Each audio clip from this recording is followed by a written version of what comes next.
কি কি কাজ করলে কোরবানি অর্থহীন হয়ে যেতে পারে? কোরবানি অর্থহীন হয়ে যাওয়ার জন্য সবচেয়ে বড় যেই কাজটি হতে পারে সেটা হলো লৌকিকতার কারণে বা আল্লাহর সন্তুষ্টি অর্জন ছাড়া অন্য কোনো কারণে যদি কোরবানি হয়, তাহলে সেই কোরবানিটা অর্থহীন হয়ে যেতে পারে। কোরবানিটার সওয়াব পাওয়া থেকে আমরা বঞ্চিত হতে পারি। আল্লাহর কাছে কোনো বিনিময় নাও থাকতে পারে যদি আমাদের ইখলাস না থাকে। কোরবানিতে ইখলাস খুব কমই থাকে। কোরবানিকে ঘিরে যদি আপনি বলেন সবচেয়ে বড় সতর্ক থাকার জায়গাটা কোনটা, তো আমি বলবো নিয়তকে খালিস করা। অন্য অনেক ইবাদত আছে, নামাজের ক্ষেত্রে আমরা আল্লাহর জন্য নামাজ পড়ি, সেখানে আসলে ইখলাসের অভাব এত বেশি থাকে না।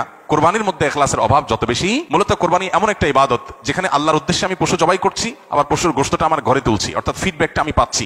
এরকম জায়গা যেখানে অর্থনৈতিক বা আর্থিক ইবাদত, সেই আর্থিক ইবাদতের ফিডব্যাক বা উপকারিতা যদি আমরা নিজেরা পাই, সেখানে ইখলাস ধরে রাখাটা আসলে কঠিন হয়। কোরবানিটা সেরকম একটা ইবাদত। এই জন্য আমি কোরবানি কেন করছি এটা আগে ক্লিয়ার করতে হবে। আল্লাহ বলেছেন লা ইয়ানালাল্লাহু লুহুমুহা ওয়ালা দিমাউহা ওয়ালাকিন ইয়ানালুহু আত-তাকওয়া মিনকুম।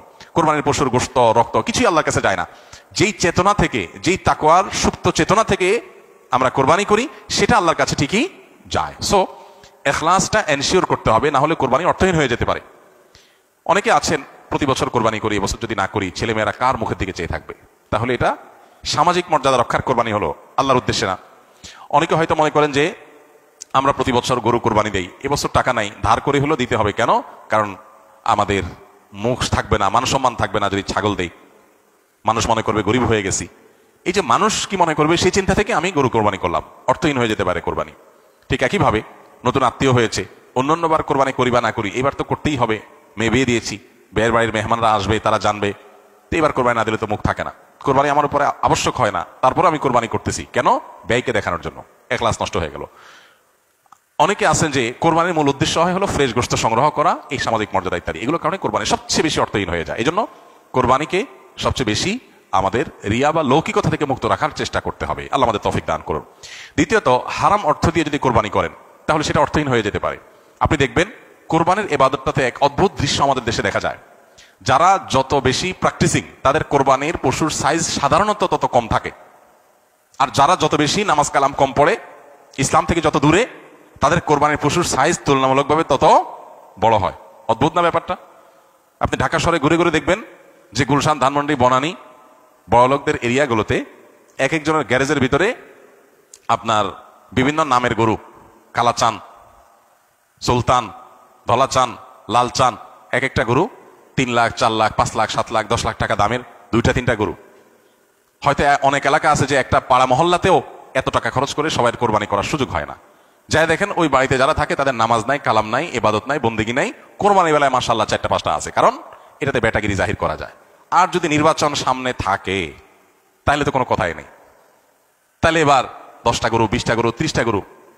তো এগুলো বেশিরভাগ ক্ষেত্রে হারাম উপার্জন থেকে হয়, বিশেষ করে যাদের মধ্যে আল্লাহর ভয় না থাকে। তো হারাম উপার্জন থেকে যদি কোরবানির পশু করা হয়, জবাই করা হয়, বা ওই যে লৌকিকতার কারণে মানুষ দেখানোর জন্য, বাহবা পাওয়ার জন্য যদি কোরবানি হয়, তাহলে সেই কোরবানি কি হয়ে যাবে? অর্থহীন হয়ে যেতে পারে। তৃতীয়ত যে বিষয়টা আমাদের খেয়াল করা দরকার সেটা হলো কোরবানির পশুর জবাই করে তার গোশত খাওয়া আল্লাহ তাআলা আমাদের জন্য হালাল করেছেন, কিন্তু এর মানে এই না যে পশুর প্রতি কোনো অমানবিক আচরণ করা যাবে। পশুর প্রতি অমানবিক আচরণ করলেও কোরবানি অর্থহীন হয়ে যেতে পারে। এখন বলতে পারেন পশুর প্রতি কেউ কেউ অমানবিক আচরণ করে? উত্তর হলো হ্যাঁ, করে। কিভাবে করে? অনেকে আছেন পশু কিনে আনার পর যথাযথভাবে যত্ন আত্তি করে না, নিয়মতান্ত্রিকভাবে খাওয়ায় না। কারণ জবাই করে ফেলবো, দরকার কি খাওয়ানোর? আপনি 1 সপ্তাহ আগে, 5 দিন আগে বাজার থেকে পশু কিনে আনছেন, এটা ঠিক মতো খাওয়াইলেন না, যেখানে তার কষ্ট হয়, মশা টশা আছে, যেখানে সেখানে তার বেঁধে রাখলেন। মিনিমাম যত্ন আত্তি যতটুকু দরকার, পশু হলেও তার ভিতরে প্রাণ আছে, সে প্রাণী। সো প্রাণী হিসাবে তাকে যতটুকু যত্ন করা দরকার সেটা না করে জবাই তো করে ফেলবো, দরকার কি আর কেয়ার করা? তাকে আপনি অহেতুক কষ্ট দিলেন, তাহলে এটা আপনার কোরবানিকে অর্থহীন করতে পারে। নবী সাল্লাল্লাহু আলাইহি ওয়াসাল্লাম বলেছেন ইন্নাল্লাহা কাতাবাল ইহসানা আলা কুল্লি শাই। আল্লাহ প্রত্যেকটা বস্তুর প্রতি ইহসান করা, অনুগ্রহ করাকে আবশ্যক করে দিয়েছেন, ফরজ করে দিয়েছেন। প্রতিটা বস্তুর প্রতি কি করতে হবে? ইহসান করতে হবে। এই ইহসানের মানসিকতা আমাদের যদি না থাকে, তাহলে পশুর প্রতি যদি আপনি ইহসান না করেন, তাহলে আল্লাহর কাছে জবাবদিহি করা লাগতে পারে।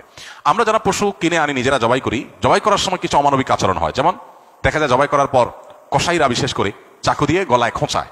এই গলায় খোঁচানোর কারণে দেখা যায় যে স্বাভাবিকভাবে রক্ত প্রবাহ হয়ে, রক্ত বের হয়ে যে মৃত্যু হতো, সেটা না হয়ে একটা পশু মারা যাচ্ছে অনেক সময় স্পাইনাল কর্ডে আঘাত করার কারণে।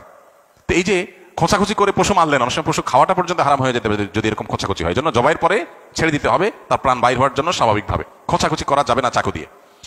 অনেক সময় দেখা যায় কসাইরা পশুর এখনো পুরো প্রাণ বের হয় নাই, এখনো মারা যায় নাই, রক কাটা শুরু করেছে, চামড়া ছেলা শুরু করে দিয়েছে, নাড়াচাড়া এখনো করছে, এটা অমানবিক। তার প্রাণটা বের হওয়ার জন্য অপেক্ষা করতে হবে। নবী সাল্লাল্লাহু আলাইহি ওয়াসাল্লাম পরিষ্কারভাবে বলেছেন, তোমরা চাকু ভালো করে ধার দিবে। কেন? কারণ ধার দিলে পশু তাড়াতাড়ি জবাই হয়ে যাবে, অহেতুক তাকে খোঁচাখুচি করে কষ্ট দেওয়া লাগবে না। আমরা দেখা যায় নিজেরা হয়তো পশুর প্রতি অনেকে যত্ন করি, মায়া করি, কিন্তু পশুটা যে আপনার বিক্রেতার কাছ থেকে আপনি কিনে এনেছেন, এই পশু প্রতি সে হয়তো কোনো অমানবিক কাজ করেছে, যদিও তার দায়টা আপনার উপর আসবে না, কিন্তু সামাজিকভাবে আমাদের সবার উপরে এই দায়টা চলে আসে। আমরা জানি পশু পরিবহন থেকে নিয়ে পশু বাজারজাত করা থেকে নিয়ে জবে পর্যন্ত ধাপে ধাপে পশুর প্রতি চরম অমানবিক আচরণ এদেশে করা হয়। পরিবহনে হয়, আপনারা জানেন, একটা ট্রাকে ধরা যাক যে 15টা গরু উঠানো যাবে, সেখানে 20টা গরু উঠানো হলো, 5টা গরু বেশি উঠানো হলো, তাতে পড়তা বেশি হয়ে যায়, খরচ কম পড়ে, ব্যবসাটা একটু বেশি হয়ে যায়। কিন্তু 5টা গরু বেশি উঠানোর কারণে কি হয়, ওই পশু যেগুলোকে উঠানো হয়েছে সেগুলোকে এমন গাদাগাদি করে দাঁড় করানো হয় যে তাদের গায়ে শরীরে রীতিমতো ঘা হয়ে যায়, এবং মাঝখান দিয়ে এমন ভাবে বাঁশ বেঁধে দেওয়া হয় যাতে কোনোভাবে বসতে না পারে। 10 ঘন্টা, 15 ঘন্টা, 20 ঘন্টা পর্যন্ত অনেক সময় সিরিয়ালের জ্যামে ট্রাকগুলো, পিকআপগুলো আটকা পড়ে থাকে, এবং 20 ঘন্টা ধরে তাদেরকে এভাবে এমন ভাবে বাঁশ বেঁধে দেওয়া হয় যাতে করে কোনোভাবে বসতে না পারে। ছাগল দোকানে আপনারা দেখবেন, ঢাকায় যে সমস্ত আপনার ছোট ছোট ছাগল বিক্রির জায়গাগুলো আছে, দোকানগুলো আছে, সেগুলোতে দেখবেন গলায় রশি বেঁধে এমন ভাবে ঝুলায় রাখা হয় যে হয়তো 1-1.5 ফিট বা আরো কম রশি রাখা হয়, এবং যাতে কোনোভাবে ছাগল বসতে না পারে, কারণ বসলে তো ক্রেতা দেখতে পাবে না, ক্রেতা যাতে সাইজ দেখতে পারে সেজন্য তাকে দাঁড় করিয়ে রাখা হয়। সে দাঁড় করানোটা কখন থেকে নিয়ে, ওই যে সকাল 7টা বা 6টা ফজরের পর পশুর দোকান খোলে তখন থেকে নিয়ে একদম রাত 8টা-9টা পর্যন্ত, এই পুরো সময় 12 ঘন্টা, 14 ঘন্টা, 16 ঘন্টা আপনি এইভাবে ঝুলায় রাখতেছেন একটা জীবন্ত পশুকে, অমানবিক আচরণ।